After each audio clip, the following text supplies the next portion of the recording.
William Shakespeare invented more than 1700 English words. What? Crazy right?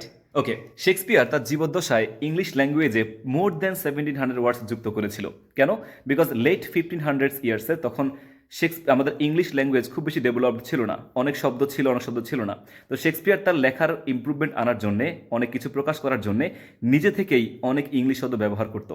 যেমন এলভো, এলভো একটা noun, right? Elbow, কিন্তু elbow দিয়ে যে কাউকে গুতা মারা বোঝায়, শেক্সপিয়ার ভার্ব হিসেবে কাজ করতে পারে, এইটা সর্বপ্রথম উনি ব্যবহার করেছিল। এছাড়াও চ্যাম্পিয়ন আমাদের জয়ী বুঝায়, কিন্তু চ্যাম্পিয়ন দ্বারা যে কাউকে সাপোর্ট করা বোঝায়, ভার্ব হিসেবে কাজ করতে পারে, এটা শেক্সপিয়ার প্রথমত ব্যবহার করেছিল। দেন কিছু সাফিক্স ছিল, যেমন গ্লুম থেকে গ্লুমি, দেন আমাদের হচ্ছে ম্যাজেস্টিক, রাইট? লন থেকে লনলি। এই যে সাফিক্সগুলো ব্যবহার করা বা প্রিফিক্সগুলো ব্যবহার করা, শেক্সপিয়ার তার লেখার মধ্যে প্রথমত এনেছিল। So that's very crazy I think. তাছাড়াও শেক্সপিয়ার একসাথে দুটো তিনটে ওয়ার্ড মিলিয়ে নতুন ওয়ার্ড বানাতেন। যেরকম আমরা যে এখন বেডরুম বলি না, যেখানে আমরা ঘুমাই, এই ওয়ার্ডটা শেক্সপিয়ারের বানানো, বেডরুম। একইভাবে এক্সাইটমেন্ট, সোয়াগার, এরকম অনেক শব্দ শেক্সপিয়ার দুই তিনটা ওয়ার্ড একসাথে কম্বাইন করে বানিয়েছেন।